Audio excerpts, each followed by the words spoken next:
यह एक प्राचीन शिव मंदिर है जो अहिल्याश्वर मंदिर से अधिक दूर नहीं है। इस मंदिर की एक विशेषता है। कहा जाता है कि अग्नि के सम्मान में यहाँ 11 विशाल दीप आदिकाल से प्रज्वलित हैं। जी नहीं, यहाँ जादू कदापि नहीं है।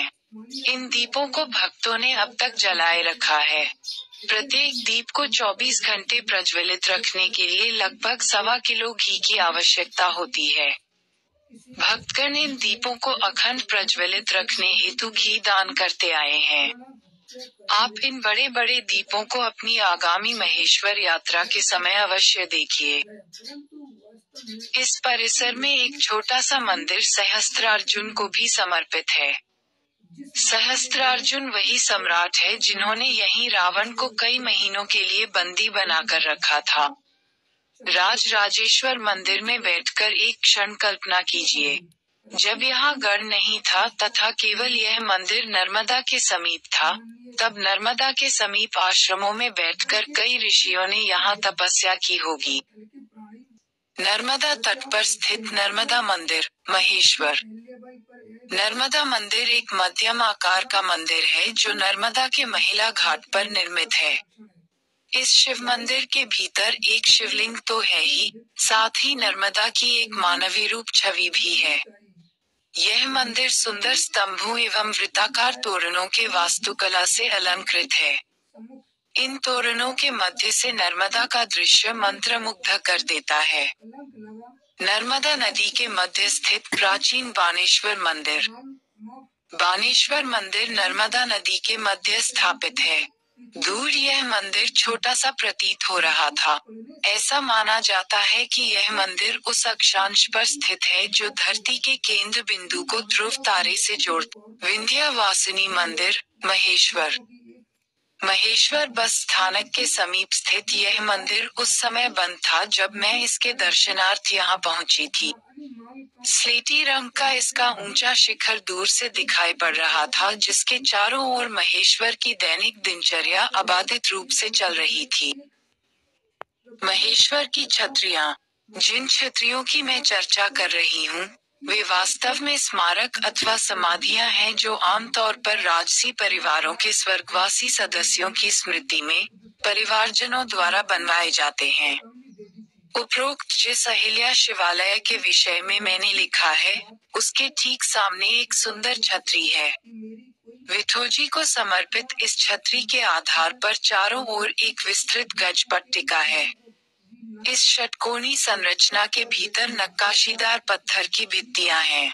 इसके परिसर में उत्कीर्णित स्तंभों एवं वृत्ताकार तोरणों युक्त झरोखों से अलंकृत गलियारे हैं। यहाँ से नर्मदा का दृश्य अत्यंत आकर्षक प्रतीत होता है। विठोजी, अहिल्याबाई होलकर के पौत्र तथा उनके पश्चात उनके उत्तराधिकारी यशवंतराव होलकर के पुत्र थे। महेश्वर का सर्वाधिक प्रतिष्ठित चिन्ह है उसके हस्तपंखे के आकार की सीढ़ियां जो अहिल्या घाट ले जाती हैं। घाट पर उतरकर वहां से इन सीढ़ियों के साथ महल का अग्रभाग महेश्वर गढ़ की सर्वोत्तम छवि है। महेश्वर गढ़ के प्रवेश द्वार। हाथियों के लिए बना महेश्वर का कमानी द्वार। महेश्वर गढ़ भारत के उन कुछ गढ़ों में से है जहां राजसी परिवार अब भी निवास करता है। उनके प्रवेश द्वारों का हर दिन प्रयोग होता है। इस गढ़ का सर्वाधिक महत्वपूर्ण द्वार है अहिल्या द्वार जो अहिल्यागढ़ तक ले जाता है। यह अपेक्षाकृत सादा द्वार इकलौता ऐसा द्वार है जिसके मध्य से वाहनों की आवाजावी हो सकती है। एक अन्य अनोखा द्वार है कमानी द्वार जो संभवतः हाथियों के आने जाने के लिए बनाया गया था। इसका चौड़ा ढलुआ पथ अब गढ़ के भीतर प्रवेश करते पदयात्रियों द्वारा प्रयोग किया जाता है। पानी दरवाजा काशी विश्वनाथ मंदिर के समीप स्थित है। कदाचित यह उन यात्रियों द्वारा प्रयोग किया जाता था जो जल मार्ग से नगरी में प्रवेश करते थे। इसके समीप ही मंडल खो दरवाजा है जिसके भीतर भी जल मार्ग से ही प्रवेश किया जा सकता है। अहिल्या दुर्ग से नर्मदा के घाट, महेश्वर। नर्मदा नदी अपने उत्तरी तट पर बसे महेश्वर की जीवन एवं प्राण शक्ति है। नर्मदा को शंकरी नाम से भी जाना जाता है क्योंकि इनकी उत्पत्ति शंकर भगवान के अश्रुओं से हुई है, ऐसा माना जाता है। यह उत्तर भारत एवं दक्षिण भारत को बांटने वाली प्राकृतिक रेखा के समान है। इसके तल पर पाए जाने वाले प्राकृतिक गोलाकार शिलाओं को बानलन कहा जाता है। वर्तमान में ये आसानी से नहीं मिलते। दुकानों में बिकते बानलन प्राकृतिक पत्थर न होकर बहुधा समीप के एक गांव में बनाए गए हैं। महेश्वर में नर्मदा के संपूर्ण घाटों पर छोटे मंदिर एवं छतरियां हैं जिन्हें आप दूर से अथवा अहिल्यागढ़ के ऊपर से देख सकते हैं। किंतु जब आप इन घाटों पर पैदल चलेंगे तब आपको संपूर्ण घाट के किनारे बड़े व छोटे शिवलिंग दिखेंगे। यद्यपि महेश्वर में नर्मदा के कुल 28 घाट है, तथापि मुख्य घाटों में अहिल्या घाट, पेशवा घाट, फांसे घाट, महिला घाट इत्यादि का नाम लिया जाता है। नर्मदा के तीर्थयात्री। प्रातःकाल एवं सांझ के समय आप कई श्रद्धालुओं को नर्मदा में डुबकी लगाते व शिवलिंगों को पूजते देख सकते हैं। नर्मदा परिक्रमा करते तीर्थयात्रियों के लिए भी महेश्वर एक महत्वपूर्ण पड़ाव है। प्रातः सैर करते समय मैं ऐसी ही कई स्त्रियों से मिली जो परिक्रमा के मध्य यहाँ रुकी हुई थीं। कुछ ये परिक्रमा पैदल कर रही थीं, वहीं कुछ गाड़ियों के सहारे अपनी तीर्थयात्रा पूर्ण कर रही थीं। नर्मदा परिक्रमा करती इन स्त्रियों की इतनी बड़ी संख्या ने मुझे अचंभित कर दिया था। मुझे ऐसा प्रतीत हुआ जैसे स्त्रियां सदा से तीर्थ करती रही हैं, केवल किसी ने ध्यान नहीं दिया था।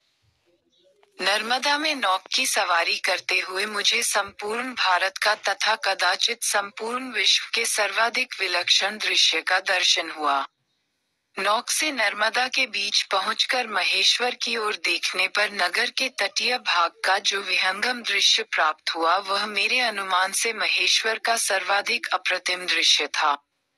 इस दृश्य ने मेरे मांसपटल पर अमिट छाप छोड़ दी। नर्मदा के बीच पहुंचकर आप नदी के बीच निर्मित बानेश्वर मंदिर के भी दर्शन कर सकते हैं। आप जैसे जैसे बानेश्वर मंदिर के निकट पहुंचेंगे, आपको नदी में कई छोटे छोटे मंदिर दृष्टिगोचर होंगे जो अपने ऊपर फहराते ध्वजों द्वारा अपना अस्तित्व दिखाते प्रतीत होते हैं। नर्मदा के दूसरे तट पर, जो प्रतीकात्मक रूप से दक्षिण भारत का भाग है, नावड़ाटोरी नामक गांव है। यह मध्य भारत का एक ठेठ गांव है जहां एक विशाल आश्रम भी है। गांव में आप शालिवान नाम का एक प्राचीन शिव मंदिर भी देख सकते हैं। नदी के इस तट पर शांति से बैठकर, यहाँ से महेश्वर के तटीय भाग का विहंगम दृश्य देख सकते हैं। ये भारत का सर्वाधिक सुंदर दृश्य है। वापस आने से पूर्व गांव में इत्मीनान से टहलने का आनंद लेना ना भूलें। महेश्वरी बुनकर एवं उनके द्वारा बुनी गई रंग बिरंगी साड़ियाँ। रानी अहिल्याबाई की सर्वोत्तम जीवंत विरासत है महेश्वरी साड़ियाँ। महेश्वर नगर एवं महेश्वरी साड़ियाँ एक दूसरे के पूरक बन गए हैं। महेश्वर नगरी के अधिकांशतः जनसंख्या की आजीविका इन साड़ियों की बुनाई पर ही निर्भर है। महेश्वर में आप कहीं भी जाएं, चारों ओर इन रंग बिरंगी साड़ियों द्वारा बिखरी छटा आंखों से ओझल नहीं होती। बुनकरों के क्षेत्र में आते ही हथकरघे से आती ध्वनि कानों में गूंजने लगती है जब बुनकर धागा धागा जोड़कर ये उत्कृष्ट साड़ियां बुनते हैं। महेश्वर में महेश्वरी साड़ियां कहां से खरीदें? यदि आप हथकरघे देखना चाहते हैं तो रेहवा सोसाइटी करघा उत्तम स्थान है। रेहवा एक गैर सरकारी संगठन है जिसका प्रबंधन रिचर्ड होलकर एवं उनकी पत्नी करते हैं। जैसा कि विदित है, उनका मुख्य लक्षित ग्राहक हैं विदेशी नागरिक। इसीलिए इन साड़ियों के डिजाइन एवं मूल्य उन्हें ध्यान में रखकर ही निश्चित किए गए प्रतीत होते हैं। फिर भी आप उनसे साड़ियाँ, दुपट्टे, शाल तथा कपड़े अवश्य खरीद सकते हैं। यदि आप महेश्वरी बुनाई पर किए प्रायोगिक कार्य देखना चाहते हैं, तो आप शहर में स्थित गुड़ी मुड़ी कार्यशाला अवश्य देखिए।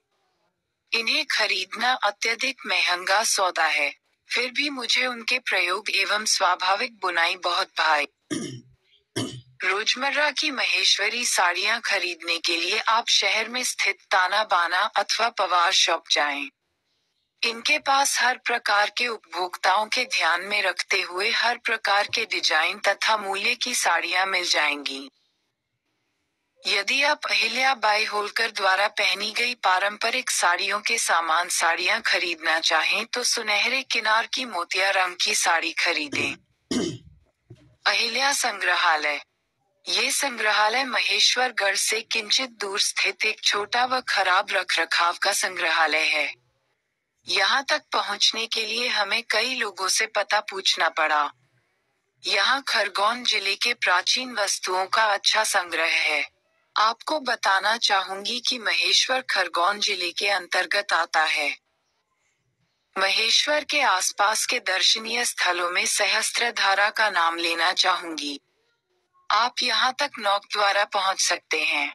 आप देखेंगे कि कैसे छोटे बड़े चट्टानों के बीच से नर्मदा नदी गोते लगाती हुई बहती रहती है।